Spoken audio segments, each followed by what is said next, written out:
Bonjour à tous, je suis ravie de vous retrouver pour ce deuxième webinaire du mois, un mois que j'ai consacré le mois de novembre notamment à nos dirigeants. La semaine dernière, on a fait un webinaire sur notamment l'intelligence émotionnelle et les conflits, comment en développant son intelligence émotionnelle, on pouvait gérer les conflits.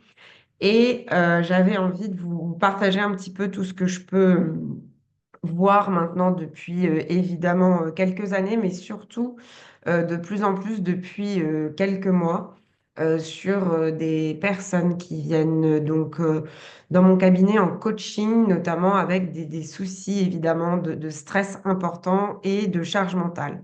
C'est un petit peu ce qui m'a donné envie de faire ce webinaire aujourd'hui parce que on peut tout à fait évidemment diriger une équipe, un service et bien sûr une entreprise sans forcément devoir s'épuiser, qu'il est possible de réguler sa charge mentale et son stress. Ce n'est évidemment pas une fatalité. Pour ceux qui ne me connaissent pas encore, alors je vais d'abord parler des objectifs de ce webinaire. Donc je vais vous expliquer pourquoi, qu'est-ce qui m'a amené à faire ce webinaire dans un premier temps. Je vous parlerai justement de deux cas pratiques que j'ai vus en coaching ces derniers mois qui sont très intéressants pour voir déjà aussi évidemment ce qu'on peut faire en termes de charge mentale et de stress, mais aussi peut-être de savoir à quand, à un moment donné, je dois me faire accompagner en coaching pour pouvoir réguler ma charge mentale et mon stress. Je vous donnerai évidemment quelques infos et quelques outils sur comment réduire sa charge mentale et également comment transformer son stress et ses émotions désagréables. J'allie souvent les deux en un levier de leadership. Pour ceux qui ne me connaissent pas, donc je suis Joy Petit, je suis coach certifié en entreprise. J'ai fait une spécialité donc pour les dirigeants, les managers et les équipes.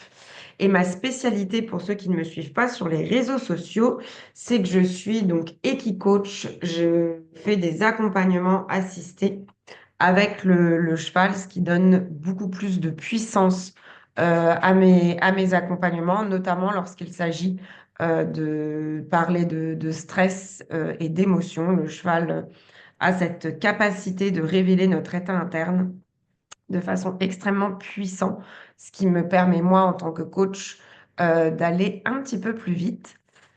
Pour pouvoir vous accompagner au mieux sur ces sujets, j'ai fait une certification en régulation émotionnelle, évidemment, et puis je suis également certifiée au profil de personnalité Nuance. Si vous connaissez DISC, MBTI et Insight, Nuance regroupe ces trois tests de personnalité.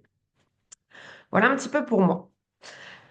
Alors, pourquoi ce webinaire sur cette thématique? Parce que depuis quelques mois, je m'aperçois que j'ai de plus en plus notamment de dirigeants d'entreprises qui passent la porte de mon cabinet et qui me contactent alors qu'ils sont déjà dans un épuisement professionnel qui est assez extrême, avec vraiment des problèmes physiques, des douleurs, parfois même des maladies. Et je me rends compte que parfois, quelque part, la sonnette d'alarme peut être tirée finalement un petit peu tardivement et qu'il va falloir que ce dirigeant ou cette dirigeante d'entreprise redouble d'efforts pour pouvoir surmonter les obstacles auxquels elle fait face. Sauf qu'il est forcément extrêmement difficile de redoubler d'efforts quand on s'est déjà complètement épuisé mentalement, émotionnellement et physiquement. Donc j'ai décidé un petit peu de vous alerter sur le sujet et de vous parler de ce sujet, l'idée étant justement de pouvoir tirer la sonnette d'alarme un petit peu plus tôt, soit de se rendre compte pour soi ou si dans votre entourage vous avez des personnes qui peuvent être concernées, de vraiment les inciter à se faire accompagner si vous avez la sensation qu'ils vont pas pouvoir s'en sortir tout seuls. Il n'y a pas de honte à ça. Il y a très nombreux chefs d'entreprise qui se font accompagner par des coachs pour pouvoir justement prendre du recul et prendre de la distance par rapport à leur charge mentale, par rapport à leur stress, par rapport à leurs émotions. Ça leur permet de vivre leur métier, leur mission et leurs tâches de façon beaucoup plus sereine et d'être forcément beaucoup plus épanouis dans leur travail. Et je ne vais pas vous mentir une entreprise qui a un dirigeant qui est épanoui est une entreprise qui va forcément être plus performante avec des équipes aussi plus épanouies, puisque tout ce qui est stress et émotions désagréables s'en ressentent évidemment dans votre environnement. Donc voilà, les derniers clients qui sont rentrés dans mon cabinet, je me suis dit, il y a vraiment quelque chose à faire là-dessus. Elles arrivent parfois un petit peu tard, elles sont complètement sous l'eau et soit elles ont plus du tout de ressources physiques, émotionnelles et mentales. Et dans ces cas-là, il faut passer par un long processus de ressourcement déjà pour soi, qui peut parfois être difficilement menée avec une activité de dirigeant d'entreprise, ou parfois elles sont tellement, ou ils sont tellement sous l'eau qu'ils ne trouvent même plus le temps finalement pour être accompagnés, ils ne trouvent même plus le temps de trouver ces moments de prise de recul pour pouvoir justement réfléchir et faire autrement, c'est-à-dire bah, entrer évidemment dans le changement. Voilà ce qui m'a amené à faire aujourd'hui, à vouloir parler de ce sujet aujourd'hui. Vous savez que j'aime bien, si vous me suivez depuis un certain temps, j'aime bien interagir avec les personnes qui sont évidemment dans mes webinaires et j'avais envie de vous poser la question suivante. Vous avez évidemment le chat pour pouvoir y répondre. Selon vous, quelles sont les principales causes de la charge mentale des dirigeants? Qu'est-ce qui, selon vous, fait qu'ils ont une charge mentale particulièrement élevée?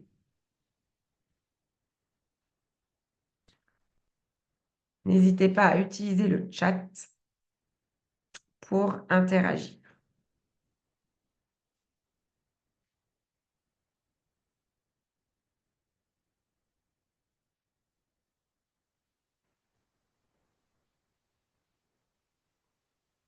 Pas d'idée ce matin? Si. Merci Anne-Isabelle.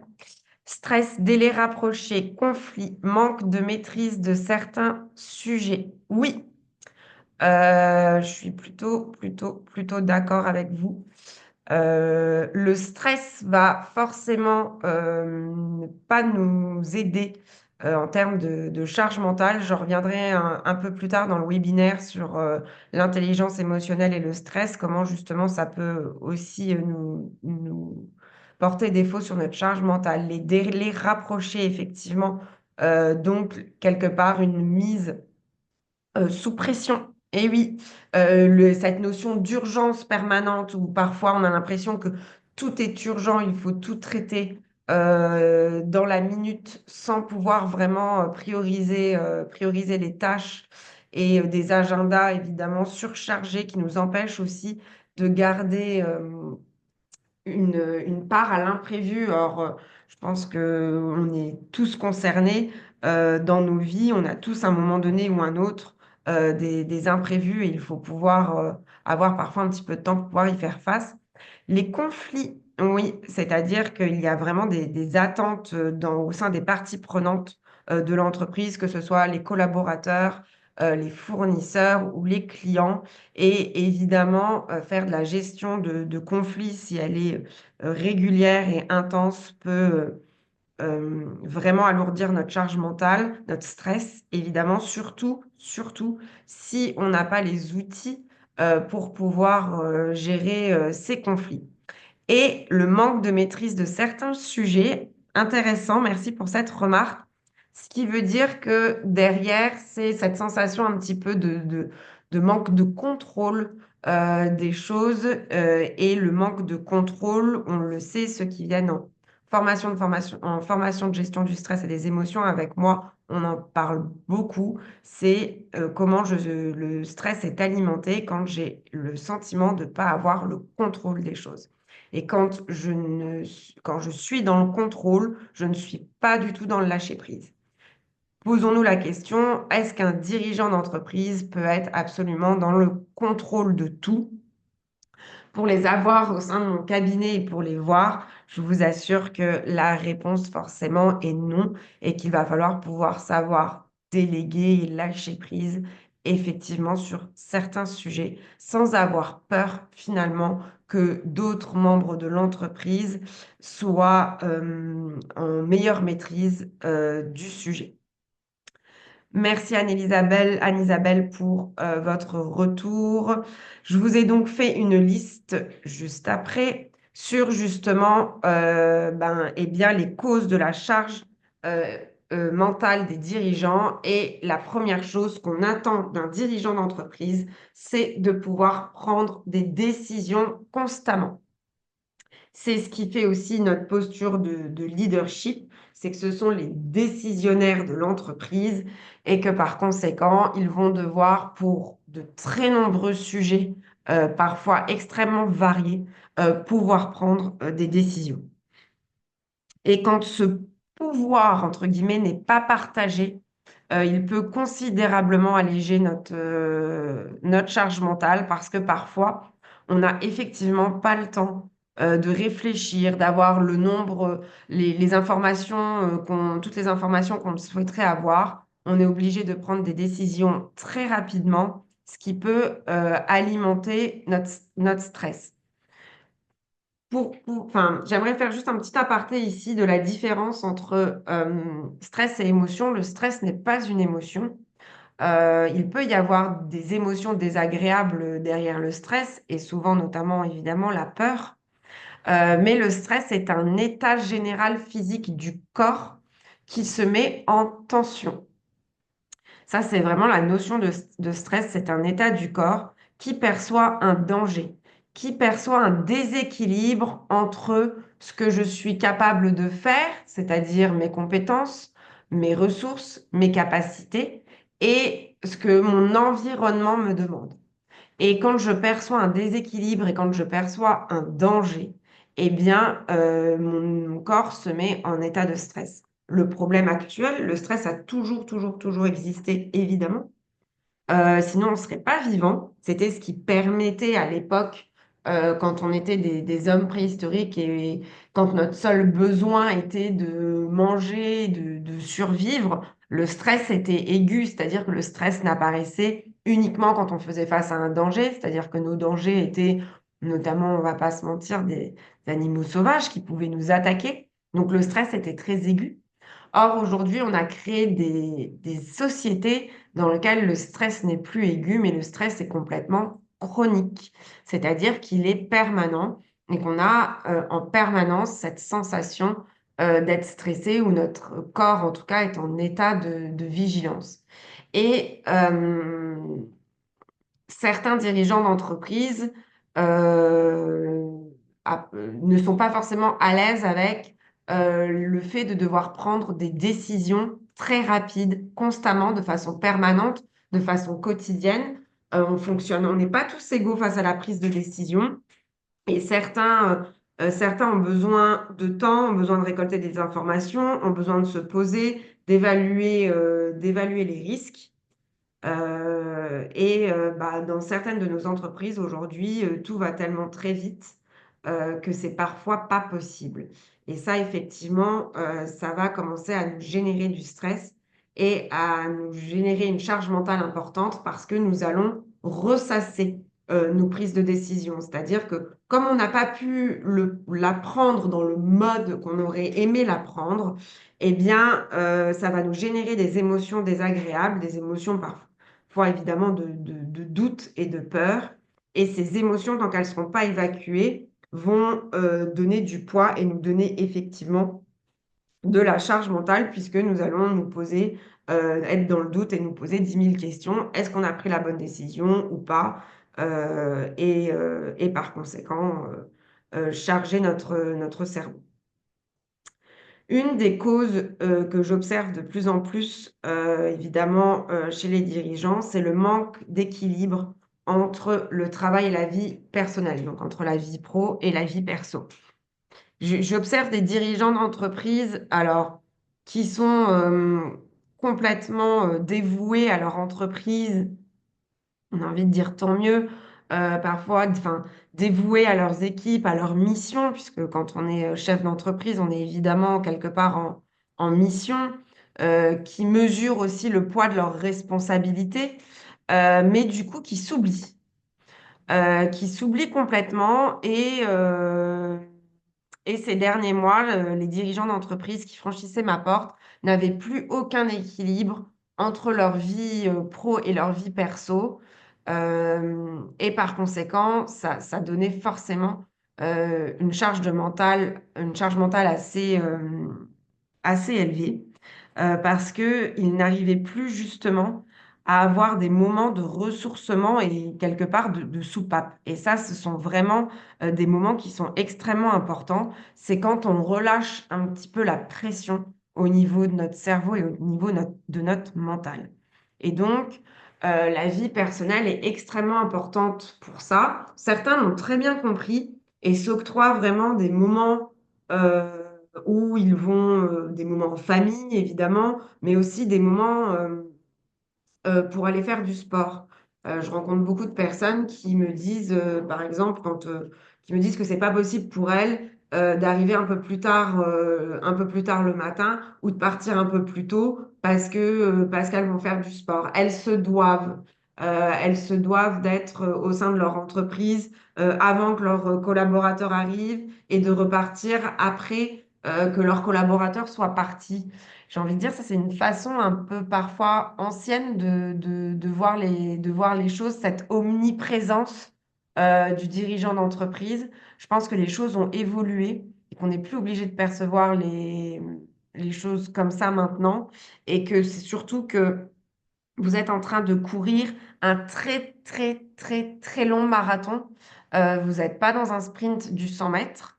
Par conséquent, courir quand on est notamment jeune dirigeant, courir un très long marathon pendant plusieurs décennies, il va falloir pouvoir effectivement s'octroyer forcément des moments de pause et des moments de ressourcement. Sinon, ça va pas être possible, encore une fois, surtout dans la société et dans le monde actuel dans lequel on est.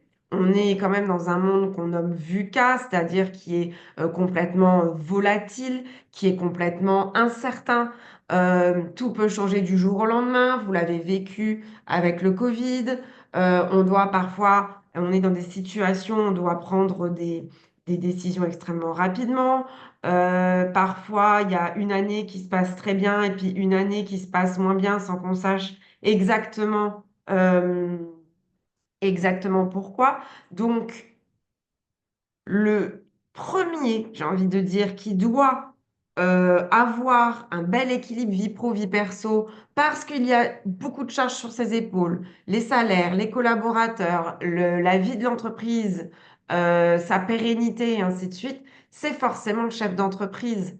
Il doit forcément avoir des moments de ressourcement. Alors, si vous êtes des machines de travail et que vous n'avez pas besoin de ces moments-là, j'ai envie de dire quelque part, tant mieux pour vous. Mais je pense que les machines de travail, il n'y en a pas beaucoup. Et par conséquent, il ne faut pas avoir honte ou il ne faut pas penser que enfin, le dirigeant n'a pas à prendre du temps pour lui. euh, Parce que je pense que pour justement gérer la charge mentale qui nous est imposée, c'est extrêmement important. Forcément, la pression des résultats, la pression du chiffre d'affaires, je les observe aussi, la pression de comment je vais verser mes salaires, évidemment. Je pense que une des toutes premières pressions du chef d'entreprise, c'est ça, c'est de pouvoir rentrer un chiffre d'affaires conséquent pour pouvoir, en premier lieu, bien souvent, euh, verser ses salaires.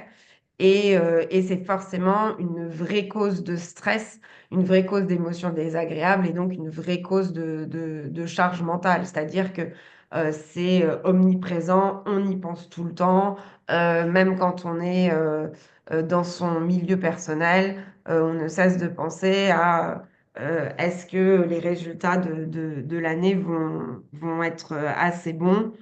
pour pouvoir payer toutes mes charges, payer mes collaborateurs et si possible, à ce qu'il me reste un peu de trésor à la fin de l'année pour faire face évidemment aux imprévus, puisqu'on est toujours soumis aux imprévus. Ensuite, évidemment, il y a l'obligation de répondre aux parties prenantes de l'entreprise. Je retrouve un petit peu ça quand Anne-Isabelle parlait de conflit tout à l'heure. Eh bien, oui, le chef d'entreprise est sollicité, voire sursollicité par ses collaborateurs, par ses partenaires, par ses fournisseurs, par ses clients.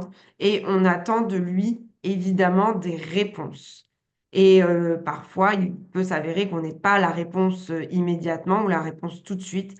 Et du coup, c'est quelque chose qu'on a du mal à évacuer, par conséquent, qui va aussi peser une énorme charge mentale au sein de notre cerveau. La charge mentale, il faut vraiment la prendre au sens littéral du terme, c'est-à-dire que j'ai le cerveau, mes pensées, mon mental qui est en surcharge, en surchauffe, qui est surchargé. Il y en a trop. Et l'idée, c'est de pouvoir justement aller poser les choses, pouvoir se libérer de cette charge pour pouvoir aussi avoir les idées beaucoup plus claires. Je me suis rendu compte, évidemment, enfin, ce qui est tout à fait logique, c'est que plus vous avez une charge mentale qui est élevée, et plus évidemment, eh ben, il est beaucoup plus difficile de prendre du recul sur les choses, de prendre de la distance, et donc on entre forcément dans un cercle vicieux. C'est-à-dire que je ne fais rien, ou je n'arrive pas à décharger ma charge mentale. Et du coup, j'ai de plus en plus de mal quelque part, et ça je le vois aussi, à piloter mon entreprise parce que je n'ai pas les idées claires, je, j'en ai trop dans la tête. Et ça, je le vois, le chef d'entreprise, ce qu'on demande, c'est qu'il ait vraiment forcément un rôle de pilote de l'entreprise. Or, si je prends l'exemple d'un bateau, vous ne pouvez pas être à la fois pilote en haut, au niveau du poste de commandement, avoir une vue extrêmement large, extrêmement lointaine sur ce qui arrive et pouvoir évidemment réagir à ce qui va arriver, et en même temps être dans la salle des machines en train de faire tourner les machines. Je connais pas de surhumain, je ne connais pas une personne, pardon, qui peut être à la place de deux personnes. Jusque-là, j'en ai pas vu, ça n'existe pas. Donc, vous devez évidemment savoir ce qui se passe dans la salle des machines, on est bien d'accord. Vous devez avoir ces remontées d'informations. Vous devez aussi aller y faire des tours et effectivement, si vraiment on est dans un coup de rush, aller donner un coup de main, mais vous devez en aucun cas oublier votre poste de commandement qui est en hauteur et d'avoir une vision claire, les idées claires pour pouvoir prendre justement, on revient sur ce besoin de capacité de prise de décision, pour pouvoir prendre les meilleures décisions possibles pour le chemin que doit suivre votre entreprise. Or, quand j'ai une charge mentale extrêmement élevée, bien souvent, déjà, j'ai plus besoin de repos, ce qui est tout à fait normal, de ressourcement physique, émotionnel et mental, que de réfléchir, prendre du recul, pour pouvoir prendre les bonnes décisions. D'ailleurs, je pense que vous l'avez tous vécu, quand on est épuisé, c'est beaucoup plus difficile de se poser et de réfléchir. On n'a pas les idées claires. Clairement, j'ai envie de dire. On n'a pas les idées claires. Donc, j'essaye de vous dire ça pour vraiment comprendre l'intérêt de cet équilibre vie pro, vie perso, de ne pas tomber dans le rouge, comme moi je vois les gens qui franchissent la porte ici, qui sont déjà en zone rouge. N'attendez pas d'être en zone rouge pour tirer la sonnette d'alarme. Et apprenez à faire également ce yo-yo, on va le revoir, entre l'opérationnel et votre poste de commandement. Votre poste de commandement, il est extrêmement important. Y a-t-il un pilote dans l'avion? Quand il n'y a plus de pilote dans l'avion, c'est pas aux équipes à piloter. Donc, quand il n'y a plus de pilote dans l'avion, il n'y a plus de pilote dans l'avion. D'où l'importance pour les chefs d'entreprise. Ce sont les premiers que je devrais voir dans mes formations en gestion du stress et des émotions, en coaching pour soulager leur charge mentale. C'est évidemment les premiers que je vais voir parce que c'est au sein de l'entreprise les personnes les plus importantes qui doivent avoir le plus les idées claires et ne pas être soumis en permanence à une charge mentale élevée. C'est ceux qui sont en train de courir un marathon qui peut se dérouler sur plusieurs décennies. Donc, il va falloir être endurant. Est-ce qu'il y a des questions jusque-là? N'hésitez pas à utiliser le chat pour poser vos questions. Je peux y répondre évidemment au fur et à mesure et avec grand plaisir. Je vois le chat, hein, n'hésitez pas à me poser vos questions. Si tout est clair, je continue. Et en continuant justement, j'avais envie de vous faire part, évidemment, vous vous en doutez, je vous ai pas mis les vrais prénoms de mes clientes qui ont franchi la porte de mon cabinet ces derniers mois. Mais j'avais envie de vous faire part justement un peu des cas qui sont venus pour vous rendre compte un petit peu, parfois comme ça peut être compliqué.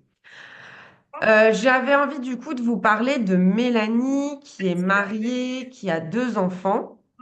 Mélanie n'est pas loin de la cinquantaine, hein. Elle a déjà quand même deux grands-enfants qui ont plus d'une vingtaine d'années. Donc on n'est pas évidemment sur des enfants en bas âge, on est déjà sur des enfants qui sont évidemment autonomes, qui vivent toujours chez elles mais qui travaillent. Et il y a 5 ans à peu près, pas loin de 6 maintenant, avant le Covid, Mélanie a repris l'entreprise familiale, donc notamment l'entreprise de sa maman, qui avait c'est une entreprise de traiteurs, mais de traiteurs qui a des espaces de vente physiques. Et quand elle est venue me voir début 2024, quand on a commencé l'accompagnement, elle avait notamment en 3 établissements, avec au total une équipe, les 3 établissements confondus, d'une quinzaine de personnes. Et quand elle a franchi la porte de mon bureau, j'avais vraiment quelqu'un qui était, mais vraiment épuisé professionnellement, qui se levait tous les matins vraiment comme un robot. C'est-à-dire que elle avait complètement installé une routine dans sa vie et justement, c'était la routine qui l'aidait à tenir debout. Elle faisait aussi beaucoup d'opérationnel. Je trouvais qu'elle était énormément dans l'opérationnel avec ses équipes pour une chef d'entreprise. Et en fait, du coup, c'est un peu l'exemple du bateau que je viens de vous donner, c'est-à-dire qu'elle était la moitié de la journée, voire plus de la moitié de la journée dans la salle des machines, à faire avec les équipes. Et par conséquent, elle n'était pas assez en poste de pilotage.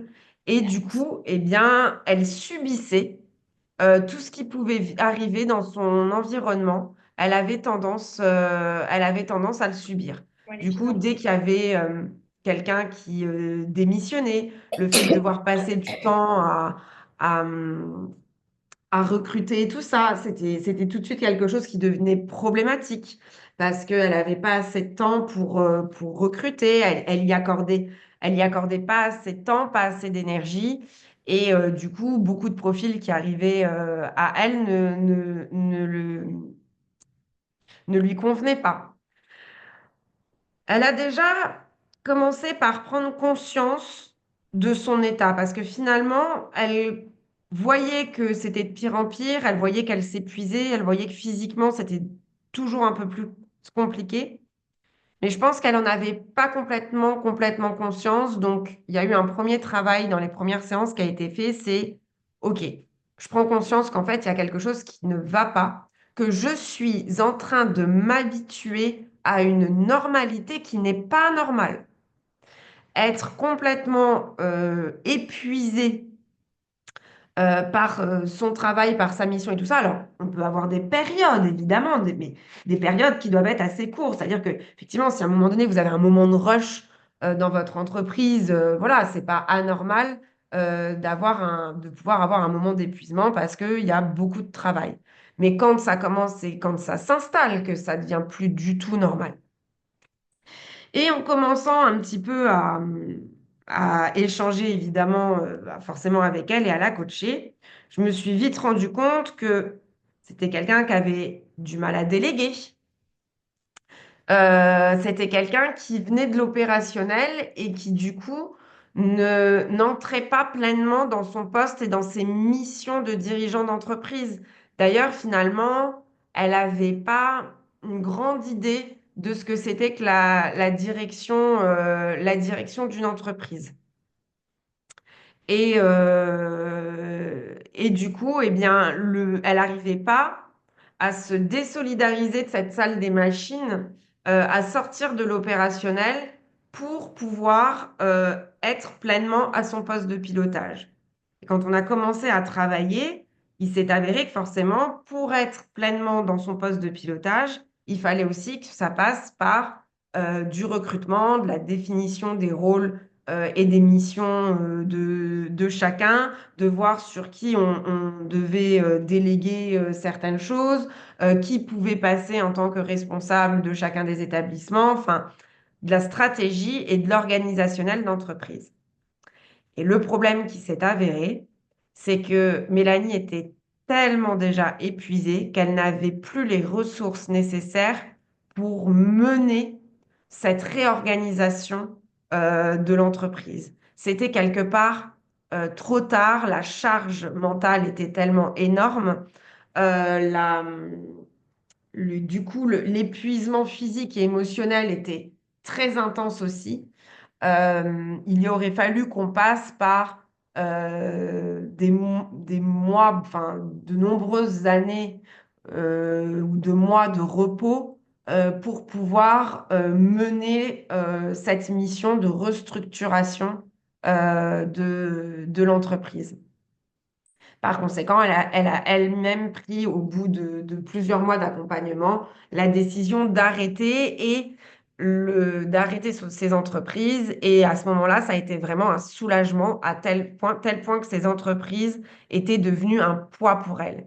Et c'est elle-même qui m'a dit elle regrettait en fait finalement de ne pas avoir poussé la porte de mon bureau plus tôt et qu'elle s'était bien rendue compte que bah voilà, elle l'avait peut-être poussée un petit peu tard, elle s'était mise trop dans le rouge et que cette mise dans le rouge euh, l'a poussée finalement à devoir vendre son entreprise. Donc, pourquoi je vous dis ça? Parce que voilà, pour vous montrer l'importance de ne pas attendre quand on sent les premiers signes d'épuisement, de fatigue, de corps qui a du mal à suivre, de j'en ai trop dans la tête, j'en ai trop dans les épaules, j'arrive plus à prendre de décisions. Prendre des décisions, réfléchir et prendre des décisions, ça demande de l'énergie, très clairement. Si vous n'en avez plus, vous ne pouvez plus le faire. Restructurer une entreprise, ça demande de l'énergie parce que ça demande de la réflexion. Ça demande un travail supplémentaire.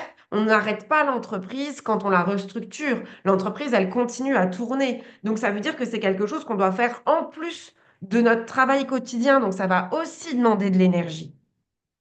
Donc, voilà, n'attendez pas pour vous faire accompagner, hein. Il n'y a pas de fatalité. Ne voyez pas la charge mentale du dirigeant. Ça aussi, hein. Ah bah c'est normal, je suis dirigeant d'entreprise. Alors c'est normal qu'on en ait plus, évidemment. On doit parfois, enfin souvent même porter plusieurs casquettes. Donc c'est normal qu'on ait une charge mentale qui est plus élevée. Mais on n'est pas tous égaux devant cette charge mentale-là. Et il y en a qui peuvent supporter beaucoup, beaucoup, beaucoup, beaucoup, beaucoup, beaucoup. Tant mieux pour eux et d'autres qui vont supporter un peu moins, voire peut-être même beaucoup moins. Est-ce que ça veut dire que vous ne pouvez pas être chef d'entreprise? Je ne le pense absolument pas. Je pense par contre qu'il faut trouver la bonne organisation, le bon rythme, la bonne peut-être aussi parfois taille d'entreprise. Mélanie avait déjà réduit un établissement, elle avait déjà arrêté un établissement pendant qu'on a fait le coaching parce qu'elle se rendait bien compte que la gestion de 3 établissements était beaucoup trop important en termes du coup de gestion et forcément on augmente la taille de l'entreprise, on augmente la charge mentale. Et ça, il y a beaucoup de dirigeants d'entreprise qui sont confrontés à ça. À un moment donné, l'entreprise tourne bien, tant mieux. Et on se dit, eh bien, on va augmenter la taille de l'entreprise. Vous augmentez la taille de l'entreprise, vous augmentez le nombre de personnes, et ainsi de suite. Et si vous êtes toujours dans le même fonctionnement, quand vous êtes, je vais vous donner un exemple, 3 ou 4 dans l'entreprise que quand vous êtes 15, c'est plus possible. La gestion est plus du tout la même. Et donc, le positionnement et la posture du dirigeant n'est pas la même non plus. Et rester dans le même positionnement quand on a une entreprise de 3 personnes et quand on a une entreprise de 15 personnes, je vous garantis que vous allez voir que là, la charge mentale, elle va également augmenter. Donc voilà pour le cas de Mélanie qui a pris conscience vraiment des choses tout au long de son accompagnement. Après, la décision finale lui a appartenu, mais l'accompagnement, en tout cas, lui a permis d'avancer dans ce cheminement et de prendre sans aucun doute la meilleure décision pour elle là où elle se trouvait. Je vais maintenant vous parler du cas d'Aurélie. Aurélie est un peu plus jeune que Mélanie, mariée aussi, 2 enfants, mais du coup, on a 2 enfants qui sont un peu plus en bas âge. Quand je vous dis bas âge, ils ont déjà 8-10 ans. Infirmière de formation, elle a décidé, il y a 6 ans, de créer une première micro-crèche qui a plutôt très bien fonctionné, ce qui fait que 6 ans plus tard, elle en est à 2 établissements. 2 établissements qui regroupent à peu près une dizaine de personnes, salariées et ainsi de suite.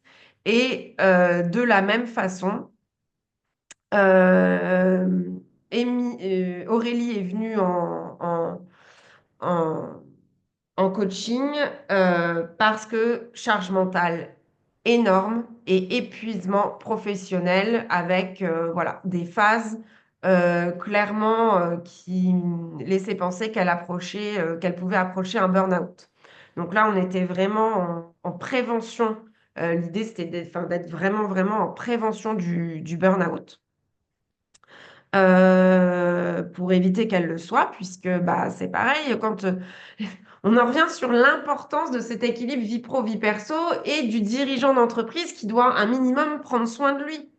Demain, Aurélie, elle est en burn-out professionnel. Je vous garantis que ces 2 entreprises, elles vont avoir du mal de tourner. Elles peuvent le faire, mais ça va être clairement compliqué. Et ça veut dire aussi derrière, difficulté à aller chercher des nouveaux clients, difficulté à faire la promotion de l'entreprise, ainsi de suite. Donc, difficile de maintenir ces entreprises dans leur pérennité.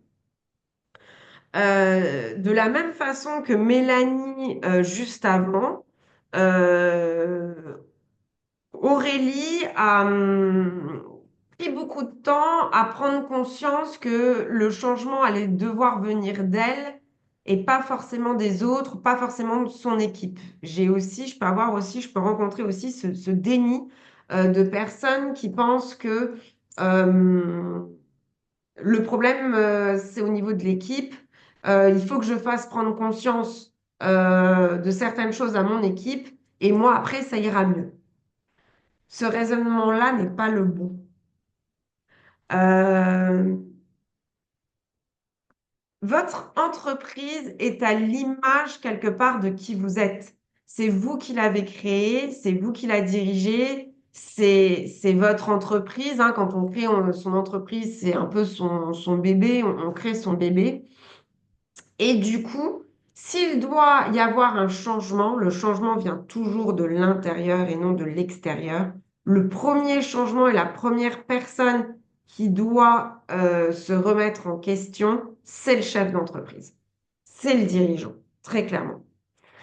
Et ce qui s'est passé, c'est que Aurélie a demandé d'abord plutôt de faire un coaching d'équipe. Alors, le chemin a été très intéressant. On a fait du coup ce coaching d'équipe de cohésion d'équipe avec ses collaborateurs et collaboratrices. Et moi, ce qui m'a permis de voir très clairement dans ce coaching d'équipe, euh, que la première qui devait être coachée, c'était pas les équipes, mais c'était déjà Aurélie. Pourquoi? Parce que Aurélie s'épuisait en tant que leader à essayer d'emmener avec elle des personnes qui n'étaient pas dans le mouvement, n'étaient pas dans le même mouvement qu'elle, n'étaient pas dans la même dynamique qu'elle.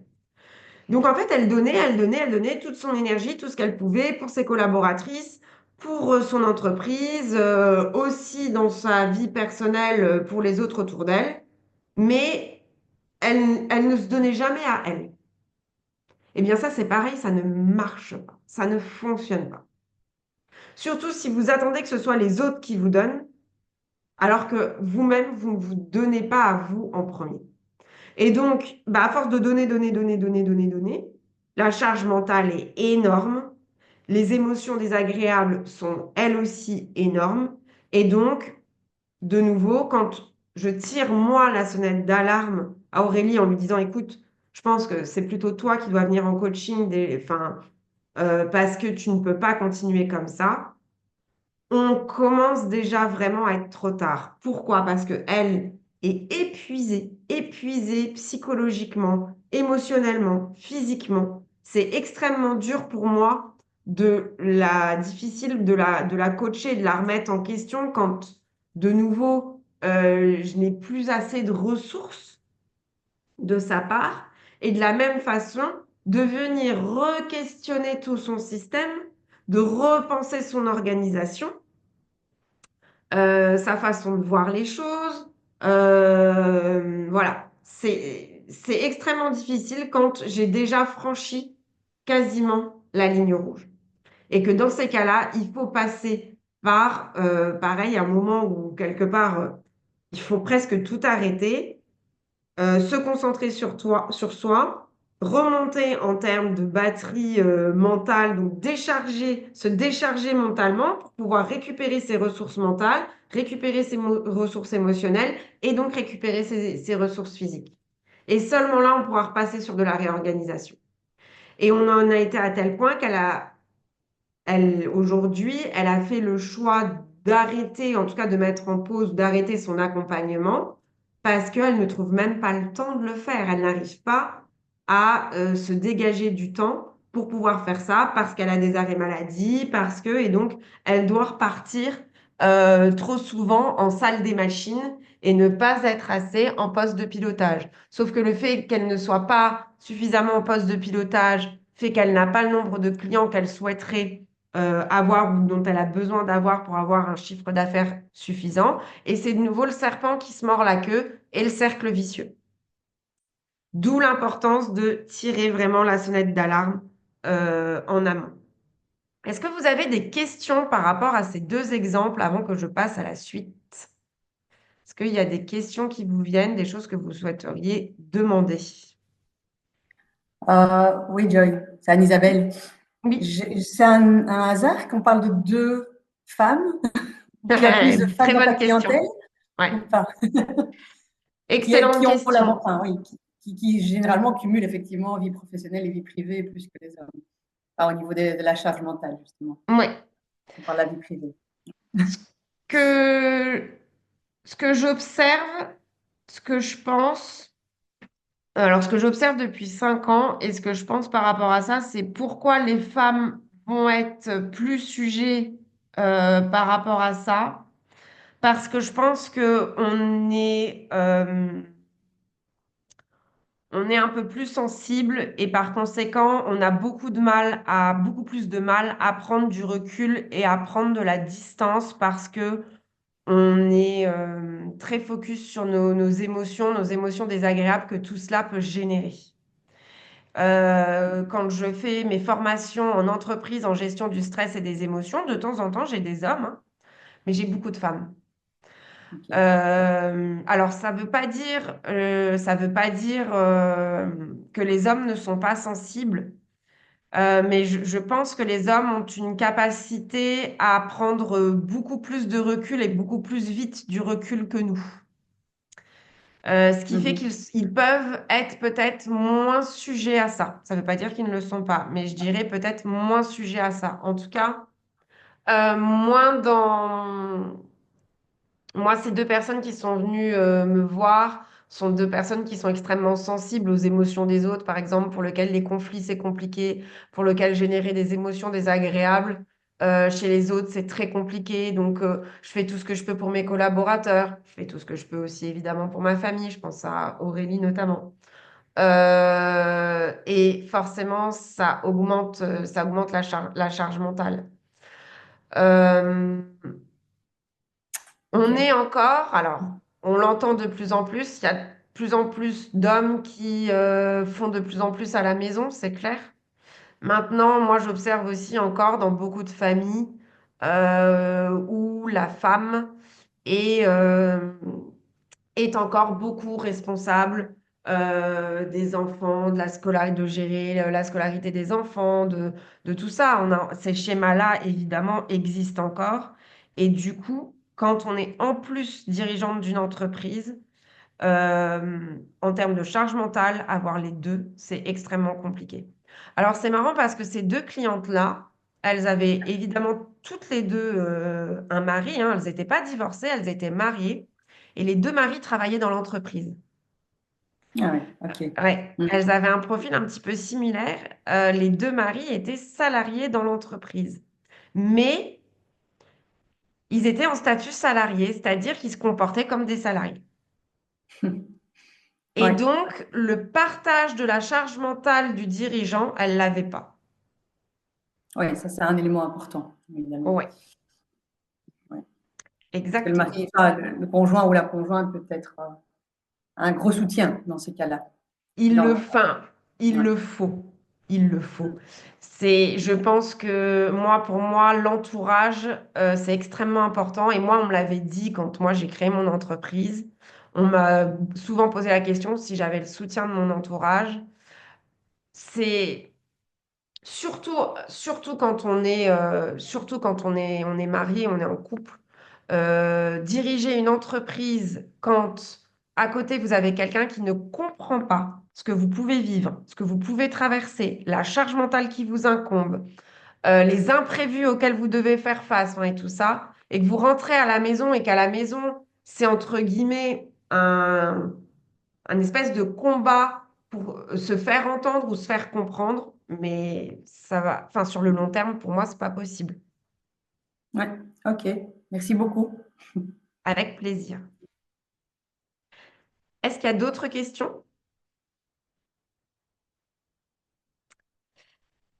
Alors, si pas d'autres questions, voilà en tout cas quatre choses auxquelles je pense qu'il faut faire extrêmement attention en tant que dirigeant d'entreprise et comment réduire pour pouvoir réduire sa charge mentale. La première chose, vous l'avez compris, c'est déjà d'en avoir conscience et de pouvoir tirer la sonnette d'alarme au bon moment, ne pas attendre que cela soit trop tard. Je vous ai donné deux exemples là où la sonnette d'alarme est tirée euh, un peu tard.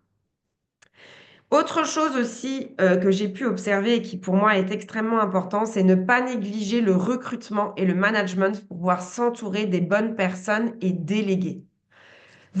C'est ce que je vous dis, vous pouvez pas être en haut en poste de pilotage et en bas dans la salle des machines en permanence. C'est pas possible. Il faut vraiment, il faut vraiment que vous puissiez déléguer en toute confiance et en toute sérénité en salle des machines. Par contre, ça veut dire quoi? Ça veut dire qu'en salle des machines, dans vos collaborateurs, vous avez des personnes opérationnelles, donc savoir-faire qui est OK, ils savent faire, mais derrière aussi avec un savoir-être où ils sont pleinement en mode, ce que j'appelle le mode adulte, prise en charge, prise de décision, à condition que leur périmètre de prise de décision soit clairement évidemment défini avec vous. Euh, Responsabilité, c'est-à-dire que si vous avez des collaborateurs, et c'était le cas notamment d'Aurélie, par exemple, Aurélie, dès que ses équipes avaient un problème, butaient sur quelque chose, boum, elles prenaient leur téléphone, elles appelaient Aurélie. Donc, elle était tout le temps, tout le temps, tout le temps, tout le temps sollicitée. Même quand elle demandait un jour off à ne pas être là et à être évidemment dérangée s'il y avait un cas extrêmement grave, évidemment, mais son équipe avait pris le pli de tout le temps prendre son téléphone dès qu'il y avait un problème. Et ça, je lui ai dit, c'est extrêmement important quand tu es chef d'entreprise, tu commences à, tu as la main maintenant sur les personnes que tu recrutes et sur ton management. Ton management est aussi extrêmement important. Entoure-toi de personnes qui vont t'aider en fait à pouvoir remplir ta mission de toi, de chef d'entreprise. Donc, tu dois les accompagner impérativement à ce qu'elles gagnent le plus rapidement possible en autonomie. Je m'amuse souvent à dire ça, mais je pense vraiment ne pas avoir tort quand je suis face à des dirigeants ou à des managers, hein, puisque quand vous êtes dirigeant de 15 personnes, vous êtes aussi leur manager, évidemment.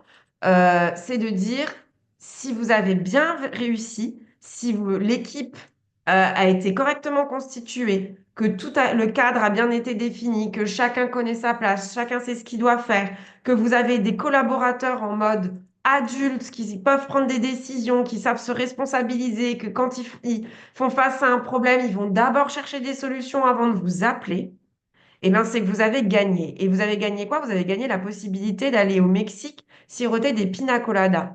Autrement dit, si vous êtes sur une plage au Mexique en train de siroter des pina coladas et que votre entreprise ou que votre équipe, elle tourne sans vous, c'est que vous avez bien fait le job.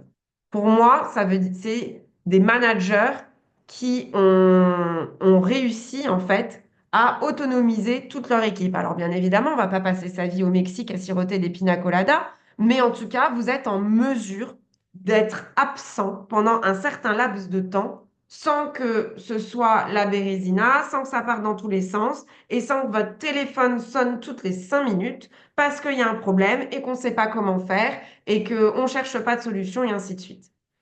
Et du coup, eh bien, ça vous permet de trouver aussi cet équilibre justement vie pro, vie perso que vous devez cultiver et d'avoir un esprit serein. C'est-à-dire que quand vous êtes dans votre vie perso et plus sollicité par l'entreprise, vous pouvez vraiment décharger votre charge mentale.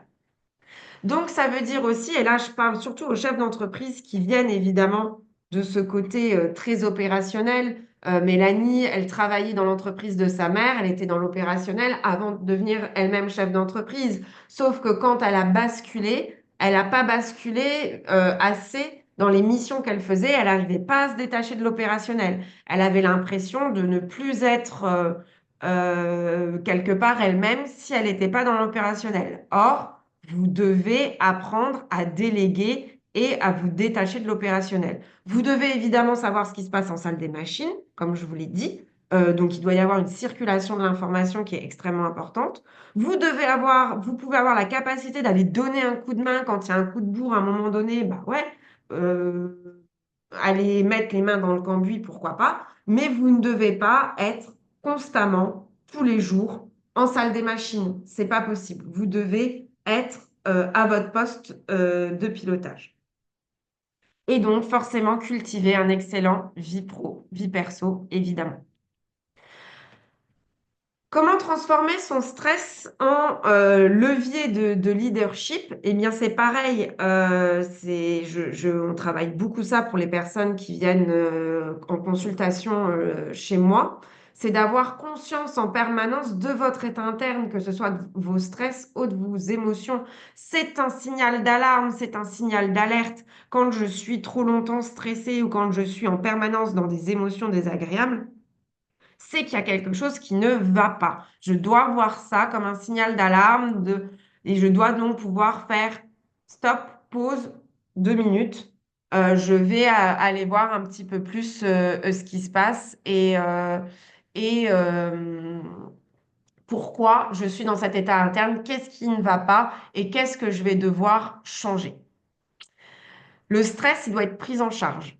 S'il est chronique, s'il s'installe, si vous voulez éviter un burn-out, vous devez pouvoir prendre en charge votre stress et ne pas rester avec un niveau de stress élevé. Donc, pareil, n'hésitez pas à vous faire accompagner si nécessaire. C'est pas une honte, c'est pas des choses, encore une fois, hein. Moi, les formations que je donne en gestion du stress et des émotions, je suis lasse de le répéter. On n'apprend pas ça à l'école. On n'apprend pas ça à l'école. Donc, il n'y a aucune honte à dire j'ai besoin d'aide, je ne sais pas comment faire, je sens que ça monte, ça monte, ça monte, j'arrive pas à décharger, j'arrive pas à réguler, j'arrive pas à réduire mon niveau de stress. J'ai envie de dire c'est normal, on ne vous a pas donné les outils pour le faire, on ne vous a pas expliqué exactement ce que c'était, on ne vous a pas expliqué à quoi exactement ça servait.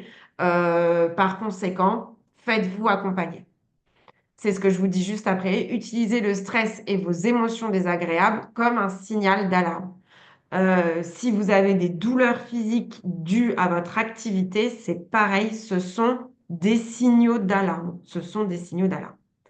Et ce qui est intéressant aussi, si vous comprenez pour vous l'intérêt justement de gérer votre stress, c'est aussi après de pouvoir permettre à vos équipes d'apprendre à gérer leur stress et leurs émotions, à ce qu'ils aient eux aussi les outils pour pouvoir le faire. Et là, vous allez voir que vous allez complètement renforcer les choses, parce que non seulement vous pourrez le faire pour vous, vous allez aussi beaucoup mieux comprendre parfois ce que peuvent vivre vos équipes et aussi forcément les aider à mieux réguler leur stress, mais donnez-leur aussi les outils pour qu'ils puissent le faire en toute autonomie. Vous verrez que vous serez largement gagnant et que quand tout d'un coup j'ai des équipes qui arrivent à gérer leur stress et leurs émotions désagréables, ben, je pense que votre charge mentale, elle va aussi diminuer parce que ça veut dire également que votre téléphone, il va pas sonner toutes les 4 minutes parce qu'il y a un problème et parce qu'on ne sait pas comment le faire et parce qu'on est tout d'un coup submergé par les émotions et que c'est la panique à bord. Et bien cette panique à bord, ils auront aussi les outils pour pouvoir les gérer de façon individuelle et collective. Voilà un petit peu pour ce webinaire.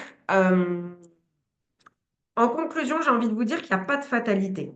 Ne vous enfermez pas dans des circuits de pensée, des circuits d'habitude, de normalité, de vous dire, bah voilà, c'est comme ça, je suis dirigeant d'entreprise et c'est ce que je dois quelque part récolter. Non. Le fait d'être en surcharge mentale et d'être en stress, doit juste, enfin, ça doit être un signal d'alarme qu'il y a des choses à changer, mais vous ne devez pas en faire une normalité et une fatalité. Sinon, vous ne pourrez jamais le prendre en charge et vous ne pourrez jamais le réguler. Donc, vous êtes évidemment voué à ce que quelque part, toute votre vie ce soit comme ça. La toute première chose, et ce que j'espère un petit peu, c'est que ce webinaire puisse vous permettre d'en prendre conscience, de vous poser les bonnes questions. Est-ce que je peux y arriver seule? Est-ce que j'ai les outils pour y arriver seule? Est-ce qu'il vaudrait mieux peut-être que je demande de l'aide? Encore une fois, un dirigeant d'entreprise qui prend en charge sa charge mentale, son stress et ses émotions désagréables, je vous garantis que ce sera forcément un leader inspirant et un leader qu'on aura envie de suivre. Donc en fait, l'impact, il sera sur vous, mais pas seulement, il sera forcément aussi sur votre entreprise et sur vos équipes. Donc en fait, c'est tout l'écosystème qui va en bénéficier. Je vous laisse, si vous ne les avez pas, mes coordonnées, si vous êtes concerné évidemment par le sujet ou si vous connaissez quelqu'un qui est concerné par le sujet, n'hésitez pas à lui transmettre mes coordonnées. Le premier rendez-vous est évidemment entièrement gratuit. Évidemment, on est là pour parler de vous, de parler évidemment de ce qui ne va pas et de voir comment je pourrais vous accompagner. Je suis à votre disposition si vous avez encore quelques minutes, si vous avez des questions, n'hésitez pas, c'est le moment de me poser encore quelques questions si le sujet vous a intéressé, interpellé.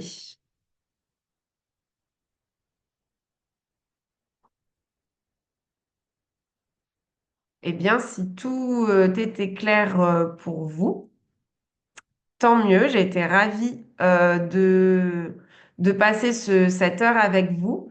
Merci aux personnes ayant participé par oral et par écrit.